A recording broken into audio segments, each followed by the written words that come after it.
A Comissão de Investigação, Indústria e Energia do Parlamento Europeu aprovou esta semana um relatório que pode abrir as portas a um novo quadro de financiamento da investigação e da inovação para o período de 2014 a 2020. A autora do relatório é Marisa Matias e está aqui para nos explicar como foi o trabalho e o que é que significa este relatório. Em primeiro lugar, o que é que este relatório ou este trabalho legislativo pode alterar em relação ao quadro existente atualmente?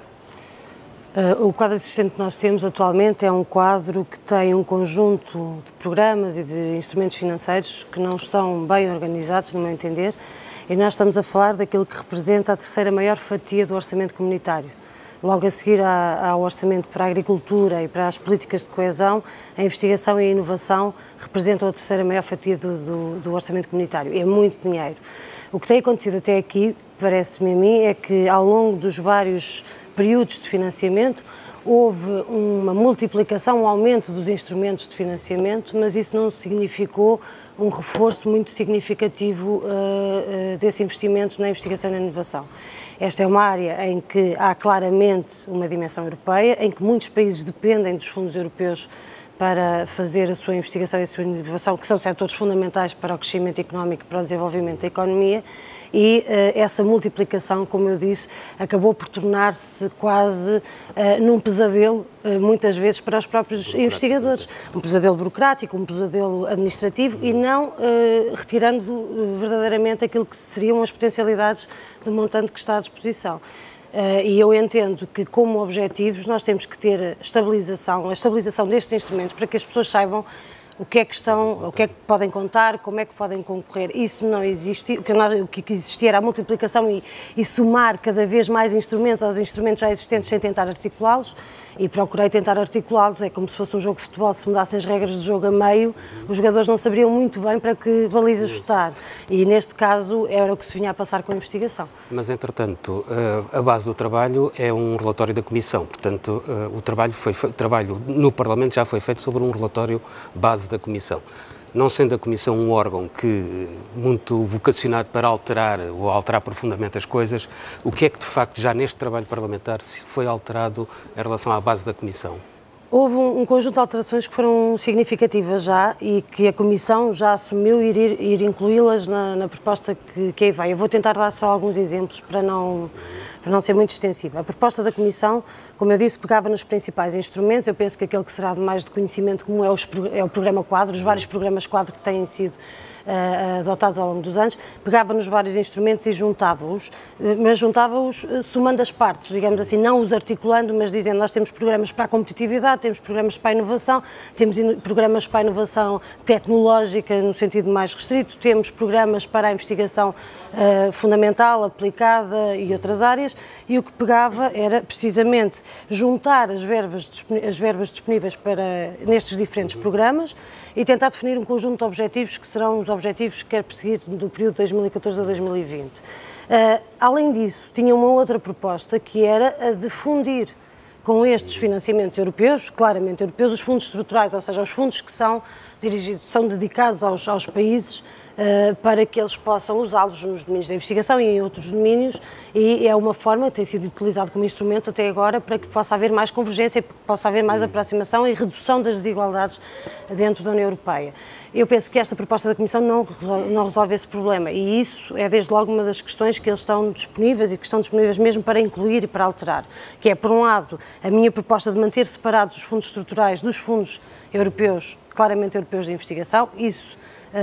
penso eu, neste momento, um dado já mais ou menos adquirido, ainda que numa clara articulação, mas mantê-los separados, porque eles têm finalidades diferentes. Por outro lado, também em relação ainda a esta questão, a de tentar pensar este instrumento para responder aos objetivos que foram definidos, e devo dizer que o documento da Comissão era muito orientado para a inovação de mercado e também para os problemas que lidamos atualmente na Europa, que foram chamados os grandes desafios societais, como, por exemplo, o envelhecimento da população, um conjunto de questões que temos que lidar, as alterações climáticas, etc.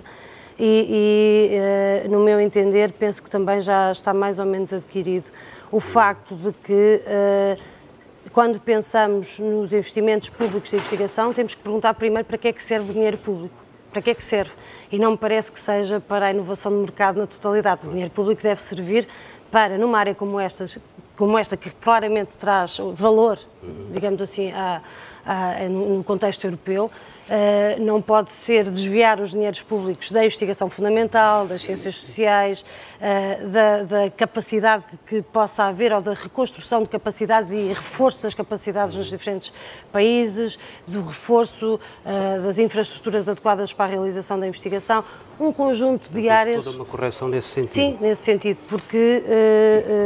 da forma como estava muito fechado aos desafios que foram identificados como os tais grandes desafios societais e às questões do mercado. Por outro lado, uma terceira nota, só para dizer também, que penso que o quadro anterior nos ensinou uma grande lição e que eu procurei corrigir com a proposta que faço neste relatório, que foi a lição de que nós não podemos definir prioridades para um período de 7 anos e deixá-las todas fechadas e dizer qual é a fatia do orçamento que mais ou menos vai variando para essas áreas que são definidas, porque no quadro atual de financiamento que nós temos para a investigação e para a inovação, o que acontece é que todas as prioridades ficaram definidas logo no início, entretanto tivemos uma crise económica enorme, a situação alterou-se profundamente e numa área tão reforçada financeiramente como é esta em termos europeus, não tínhamos a capacidade nem a abertura para adicionar prioridades que permitam, por exemplo, responder à crise económica e avançar na investigação e na inovação também para tentar resolver esse problema. Por isso, deixar em aberto, definir aquilo que são objetivos fundamentais e prioritários é muito importante, mas também é importante deixar em aberto as possibilidades de corrigir para problemas que possam emergir, para situações que possam acontecer. E a relação a Portugal? Sabe-se que há uma grande desigualdade em termos de investigação e de inovação a nível europeu. Em que é que este documento se pode repercutir na situação portuguesa em geral? Se fosse a proposta da Comissão para a frente, que era a proposta de fundir os fundos estruturais, digamos assim, com os financiamentos europeus, para Portugal seria catastrófico, como seria para grande parte dos países da União Europeia. E isto é muito simples, porque nós temos, no total dos países da União Europeia, nós temos apenas 6 que investem mais do que 2% do PIB em investigação e inovação, sendo que 11 países investem abaixo de 1% e os outros 10 estão ali pelo meio. E isto mostra a enorme desigualdade que existe em termos de investimento. Com esta proposta, o que coloco como prioridade é a convergência, porque eu penso que nós perdemos já, digamos assim, aquilo que foi a narrativa da construção europeia durante muito tempo, que era a da convergência. Nós queremos fazer parte da Europa porque queremos ser mais iguais, queremos ter mais condições e isso não tem acontecido, tem-se reforçado as desigualdades. Neste domínio é um espelho de outros domínios, essas desigualdades existem, reforçaram-se nos últimos anos e por isso... Portanto, um dos objetivos é claramente da convergência. E por isso dedicar uma parte muito significativa destes fundos para que as instituições nos diferentes países possam ter as mesmas condições de aceder aos financiamentos e também convergência a nível daquilo que são as condições de trabalho dos investigadores, porque há um enorme índice de precariedade em Portugal e em outros países, e uma das coisas que procurei garantir e que foi acordado no âmbito das negociações foi de que no próximo quadro de financiamento os financiamentos serão dependentes de condições decentes de trabalho dos investigadores. O processo não acabou aqui,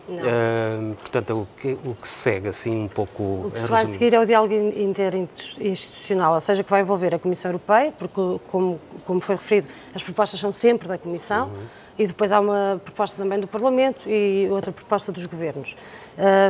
E vai iniciar-se agora em meados de setembro o diálogo interinstitucional. Não se trata de uma lei quadro, de uma diretiva quadro em que haja uma negociação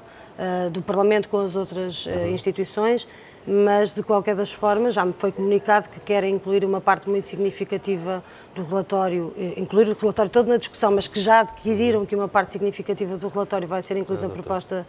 final e, portanto, em meados de setembro inicia-se o processo de diálogo, em 30 de novembro conclui-se, será publicado aquilo que é o documento final e que será a base de todo o quadro de financiamento pós-2014. Obrigado, Marisa.